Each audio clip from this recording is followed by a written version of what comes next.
It wasn't the androids. It wasn't Cell. It was silence.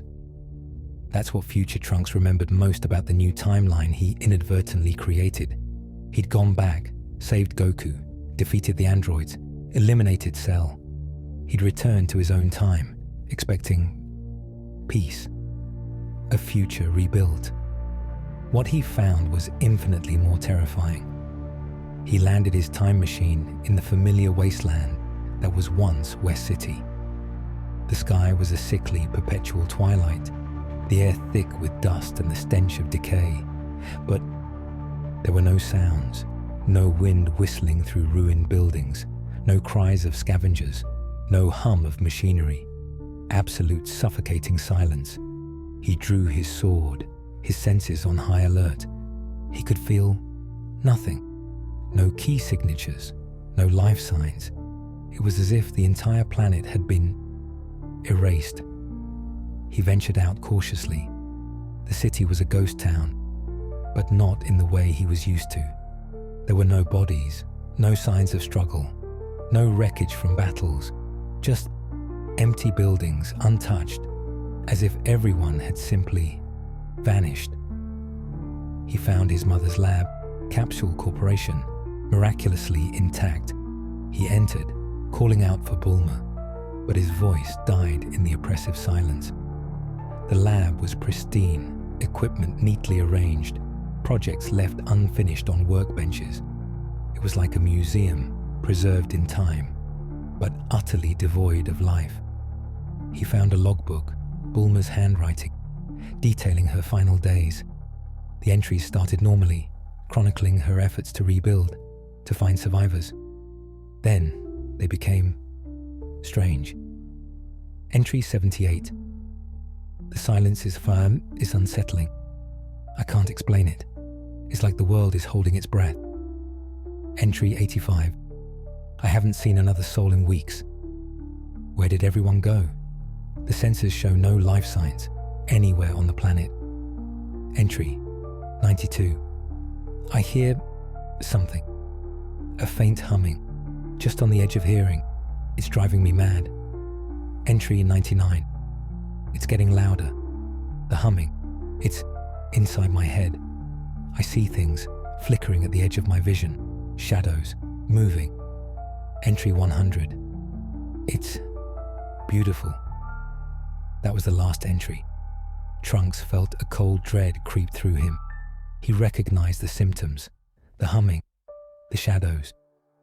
He'd experienced something similar, briefly, during his time travels, a side effect of temporal displacement. But this was on a planetary scale. He left the lab, desperate to find some answers, some sign of life, anything.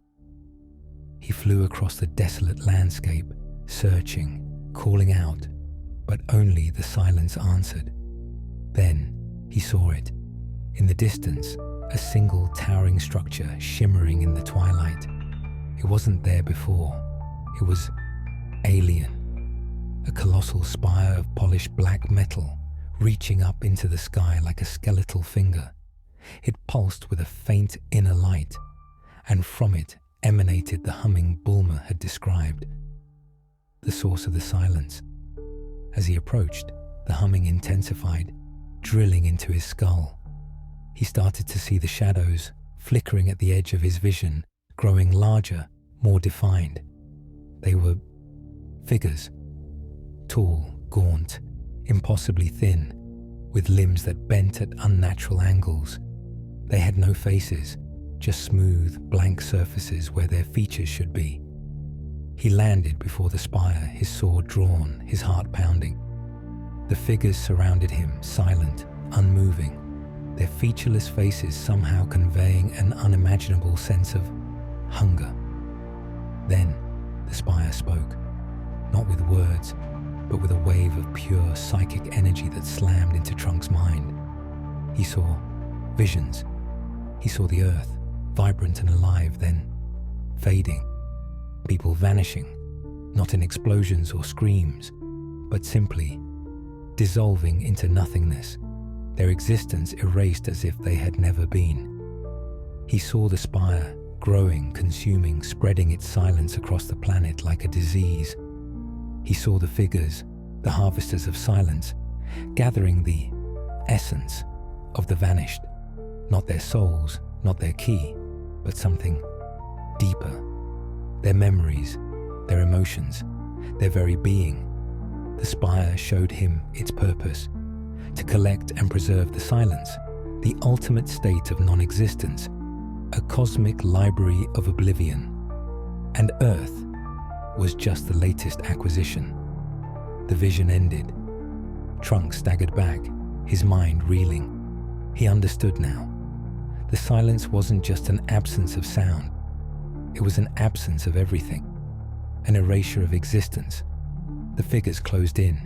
He raised his sword, but he knew it was futile. He couldn't fight silence. He couldn't fight nothingness. Then he heard it. A faint flickering sound barely audible above the humming of the spire. A voice. Trunks. It was his mother's voice, but different, distorted, empty. He turned. Standing among the faceless figures was her, or rather, a thing that resembled her. Tall, gaunt, impossibly thin, with Bulma's features stretched and distorted across a blank, smooth face. Her eyes were static. "Join us, Trunks," the Bulma-Thing whispered, its voice a hollow echo of his mother's. "Embrace the silence." The figures reached for him. The spire pulsed. The silence consumed. The figures were all around. He could feel the silence closing around his body. He had to do something, anything. With a final, desperate surge of energy he didn't know he possessed, Trunks activated the communication device on his wrist, sending a distress signal, a blind burst of data aimed at the past, at the one person who might understand, the one person who could help him. It's not a plan, it's a last hope. But as the cold emptiness washes all over his body, he doubts the message will go through. He slumps to the ground, defeated. Back in the past, Bulma is working. Then suddenly, the time machine plan she's working on starts making a weird noise. It's coming from her computer. She approaches and sees that a message is trying to come through, but most of it is corrupted with static. All she can get from what it says are a bunch of random letters and symbols. The last phrase that she sees is "elp a." She dismisses the weird event as a technical issue